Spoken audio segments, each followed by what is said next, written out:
नमस्ते प्यारे बच्चों। हम लोग शुरू करने जा रहे हैं NCERT read along exercise.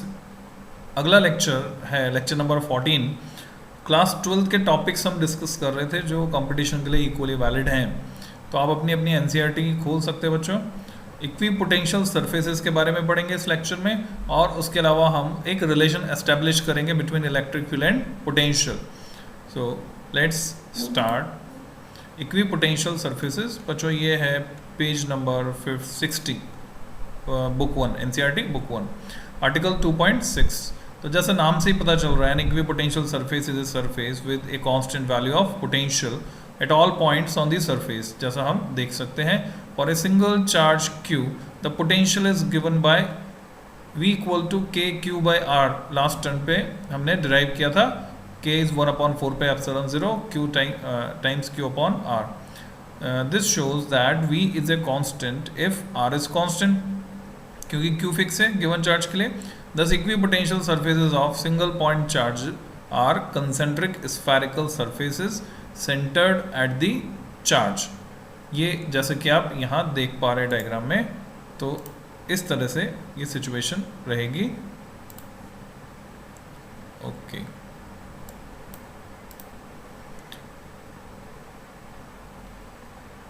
Now, the electric field lines for a single charge q are radial lines starting from or ending at the charge. ये हम जानते हैं, पॉजिटिव है तो यहाँ से निकल के इन्फिनिटी तक एक्सटेंडेड होगी, और नेगेटिव है तो इन्फिनिटी से आएंगी और सरफेस पर आकर टर्मिनेट होंगी, depending on whether q is positive और negative. Clearly the electric field at every point is normal to the equipotential surface. तो बच्चों इसको आप अंडरलाइन करेंगे, electric field at every point is normal to the equipotential surface passing through that point. Very important detail, और ये काम आएगा, concept है बच्चों, ये कंसेप्ट की तरह आप लिख भी सकते हैं इसको, ये काम आएगा हमारे। This is true in general for any charge configuration, कैसा भी हो, equipotential surface through a point is normal to the electric field at that point. The proof of this statement is simple. इसको हम कैसे प्रूव कर सकते हैं? Board level पर आपसे कहा जा सकता है कि प्रूव दिस। क्या प्रूव करना है आपको? आपको प्रूव करना है फॉर एनी चार्ज कन्फिग्रेशन, किसी भी तरह का चार्ज कन्फिग्रेशन हो। चार्ज कन्फिग्रेशन कितने तरह के बच्चों? 3 तरह के। Point charge, system of discrete charges and continuous charge distribution. अब कंटिन्यूअस चार्ज डिस्ट्रीब्यूशन में फिर से 3 तरह के configuration, linear charge distribution along the length charge distributed हो सकता है, या फिर सरफेस के अलोंग हो सकता है, या फिर किसी वॉल्यूम में चार्ज यूनिफॉर्मली डिस्ट्रीब्यूट हो सकता है। तो proof of this statement is simple. If the field were not normal to equipotential surface, मान लीजिए बच्चों इस पे हर साल सवाल पूछे जाते हैं, इस कंसेप्ट पे अच्छे से इसको समझ लेना। मान लेते हैं कि फील्ड नॉर्मल नहीं है, 90 डिग्री पर नहीं है, तो ऐसे सिचुएशन में क्या होने वाला है? To move a unit test charge against the direction of component होगा क्या? इसका एक नॉन जीरो कंपोनेंट होगा अलॉन्ग द सरफेस। अगर 90 डिग्री पर नहीं है, कुछ एंगल पर है, डायग्राम बनाकर अगर मैं आपको बताऊं, so diagram will look like this.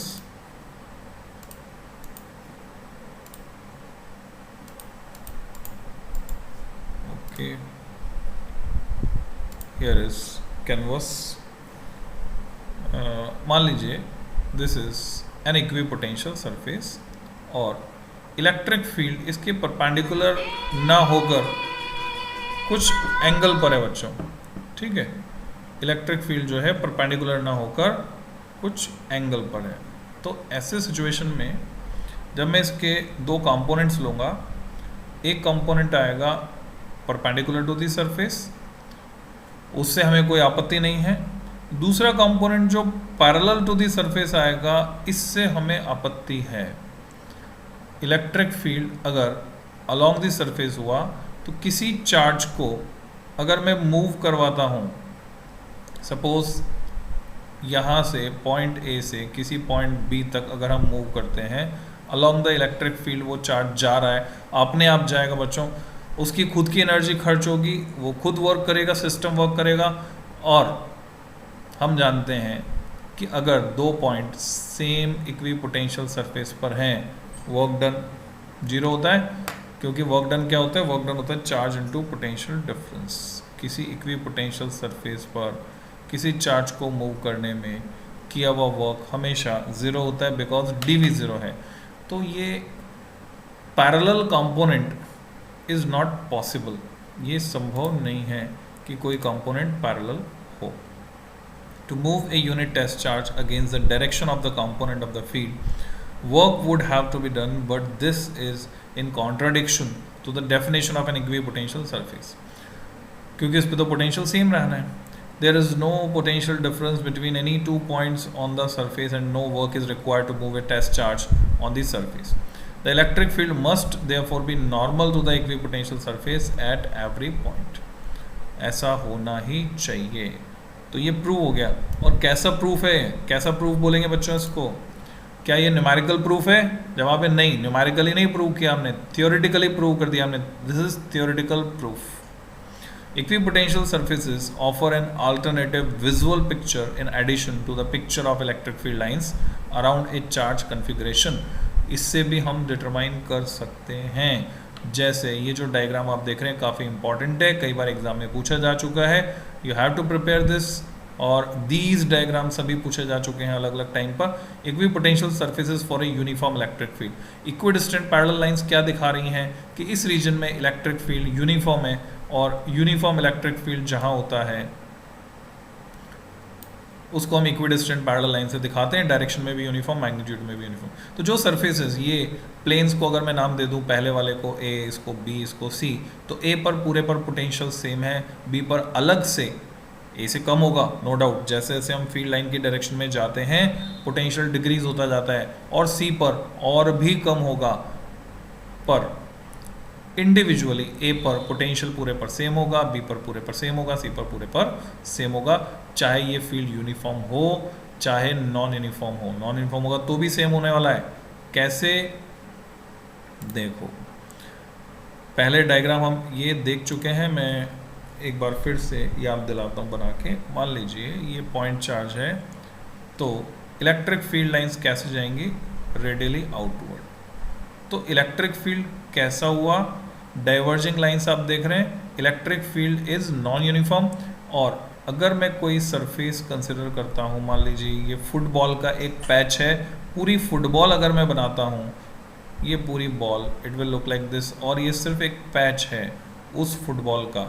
तो ऐसे सिचुएशन में ये जो फुटबॉल का पैच है, सर्कुलर आर्क, इस पे लाई करने वाला हर पॉइंट, इस पे जो भी जितने भी पॉइंट हैं सभी बराबर दूरी पर होंगे चार्ज क्यू से, सबके डिस्टेंस इक्वल होगी, सबके डिस्टेंस इक्वल होगी, तो इन सभी पॉइंट्स का पोटेंशियल सेम होगा। तो मैं कह सकता हूँ सरफेस एस, ये जो ब्लू कलर से मैंने दिखाई है नीले रंग से, इस पे लाई करने वाले हर पॉइंट का पोटेंशियल सेम होगा, तो ये इक्वी पोटेंशियल सरफेस होगी। हालांकि यहाँ पर इलेक्ट्रिक फील्ड यूनिफॉर्म नहीं है, नॉन यूनिफॉर्म है। तो इलेक्ट्रिक फील्ड के नॉन यूनिफॉर्म होने के बावजूद सरफेस कैसी है बच्चों? इक्वी पोटेंशियल है। तो जो भी सरफेस परपेंडिकुलर होती है इलेक्ट्रिक फील्ड के, वो इक्वी पोटेंशियल होती है, एक जनरल रूल है। For a uniform electric field E से along the x axis the equipotential surfaces are planes normal to the x axis, जैसे हमने यहाँ पे दिखाया, that is planes parallel to the yz plane।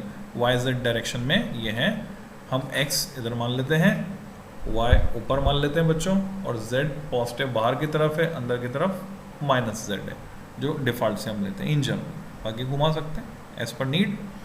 Equipotential surfaces for a dipole यहाँ पर दिखाई गई है, इसको प्रैक्टिस करना है आपको प्लस माइनस। ये जो कंसेंट्रिक स्फीयर्स दिखाए गए हैं, थोड़ा सा बहुत थोड़ा सा ध्यान रखना है बनाते वक्त कि जब ये पॉजिटिव नेगेटिव होंगे तो इनका जो एसेंट्रिफिकेशन हुआ है, जो ये खिसकेंगे बच्चों, ये जो खिसकेंगे वो किस साइड में खिसकेंगे? एक दूसरे की तरफ खिसकेंगे, इसके अपोजिट। जैसे यहाँ खिसक रहे हैं, ये डायग्राम परफेक्ट है, पॉजिटिव पॉजिटिव रिपेल कर रहे हैं, तो आप देख रहे हैं एसेंट्रिक किधर हो रहे हैं?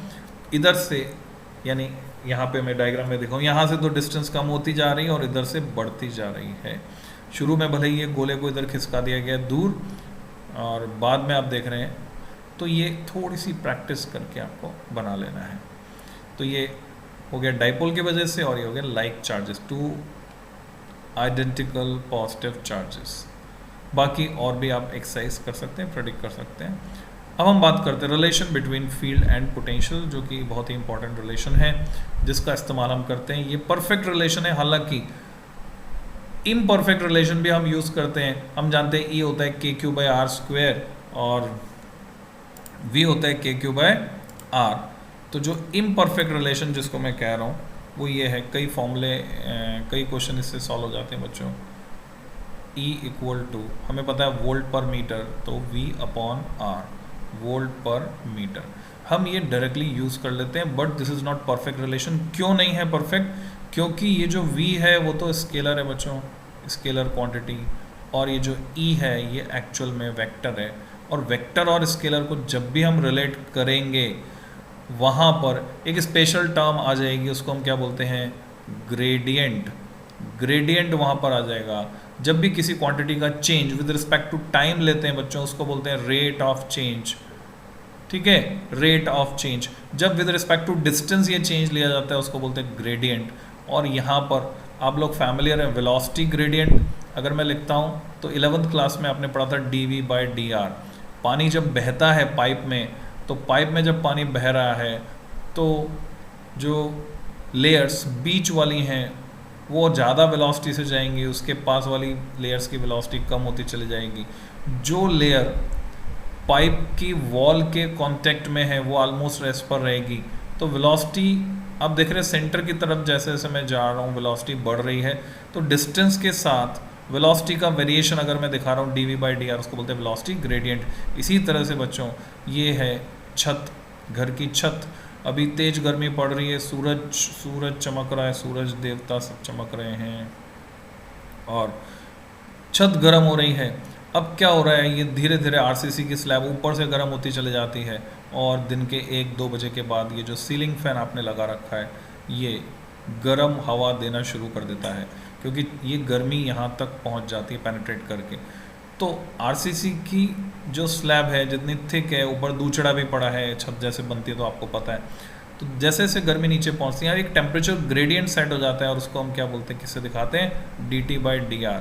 सिमिलरली जैसे टेम्परेचर ग्रेडियंट, जैसे वेलोसिटी ग्रेडियंट, वैसे ही पोटेंशियल ग्रेडियंट होता है। और ये जो रिलेशन निकल के आएगा बच्चों, इलेक्ट्रिक फील्ड और पोटेंशियल के बीच जो परफेक्ट रिलेशन होता है ये होता है -dV/dr।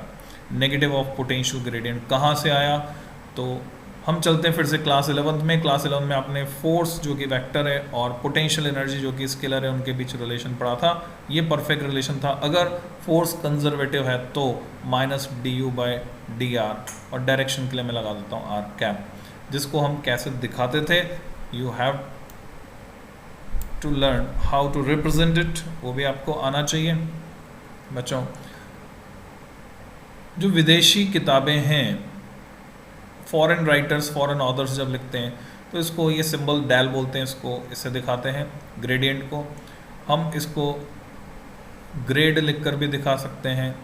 कर्ल और ग्रेडियंट का इस्तेमाल विदेशी किताबों में होता है, भारतीय पुस्तकों में हम इनकी जगह वेक्टर्स, फेजर उनसे काम चला लेते हैं। तो यहाँ पर इसको आप इस तरह से समझें कि जब चेंज लेना था तो उसको हमने डेल्टा से दिखाया। दिस इज डेल्टा, सीधा ट्राइंगल, उल्टा ट्राइंगल डेल, ये डेल्टा, इसको डेल ऑपरेटर बोलते हैं। तो बच्चों ये डेल्टा, स्मॉल चेंज जैसे delta S, change in displacement, change in position. फिर अगर ये चेंज इनफाइनाइटली स्मॉल था तो हमने कंडीशन लगाई, limit delta T tends to 0, delta S delta T, D ये आ गया, वेलोसिटी आ गई थी हमारे पास, तो लिमिट लगा दी थी हमने और स्मॉल चेंज को D नोटेशन में कन्वर्ट कर दिया था। DS is infinitely small change in position S।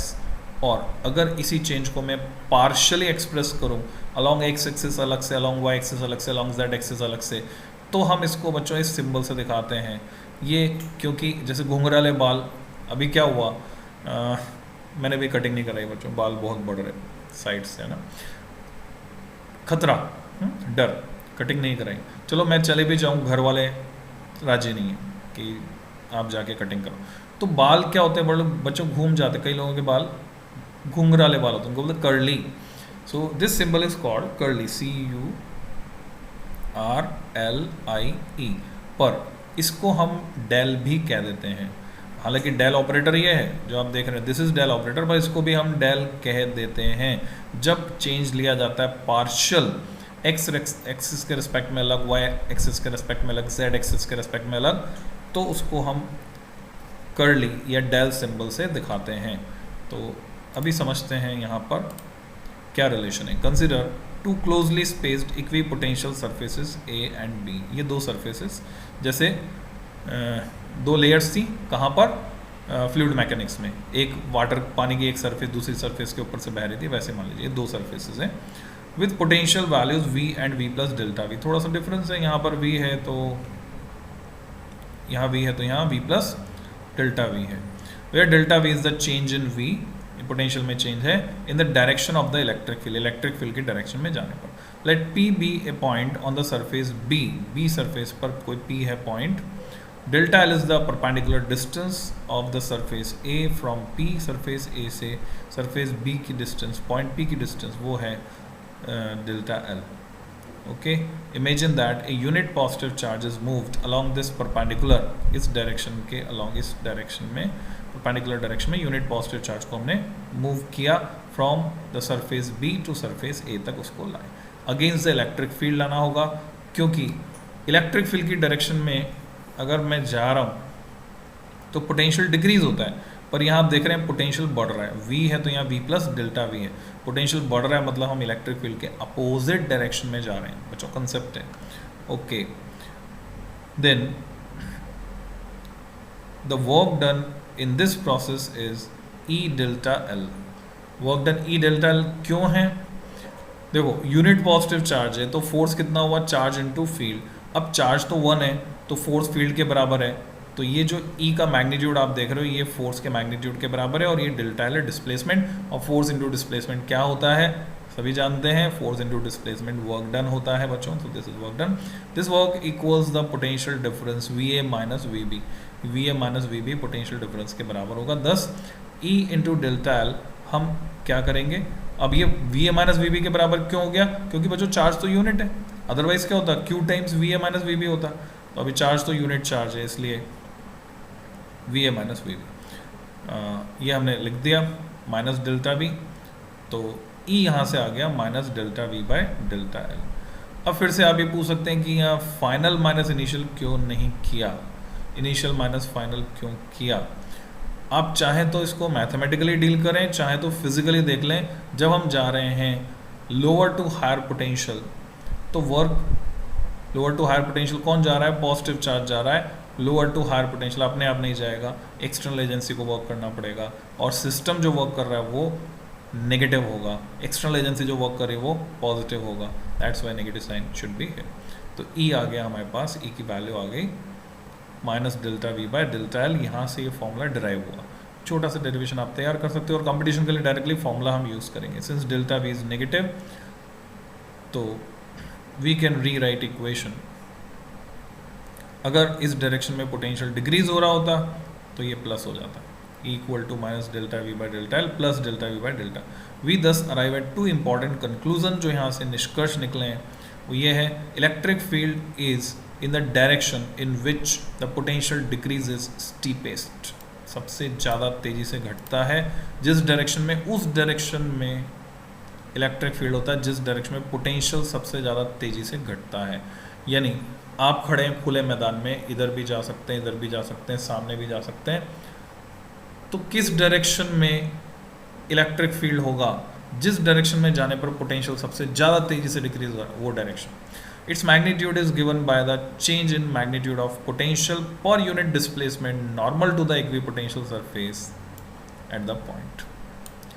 Highlight कर लीजिए, ये जो इलेक्ट्रिक फील्ड का मैग्नीट्यूड, डायरेक्शन की बात हमने अलग से की, डायरेक्शन कौन सी होगी, स्टीपेस्ट, सबसे ज़्यादा तेज़ी से पोटेंशियल जिस डायरेक्शन में डिक्रीज होगा। मैग्नीट्यूड कितना होगा is given by the change in the magnitude of potential, ये रहा change in magnitude of potential per unit displacement, ये per unit displacement normal to the equipotential surface, यानी along the direction of electric field जाना, normal to the equipotential surface, उधर ही तो electric field होता है। तो मैं समझता हूँ समझ गए होंगे आप लोग। तो बच्चों इस लेक्चर में इतना ही, potential energy of a system of charges ये डील करेंगे नेक्स्ट। मिलते हैं जल्दी।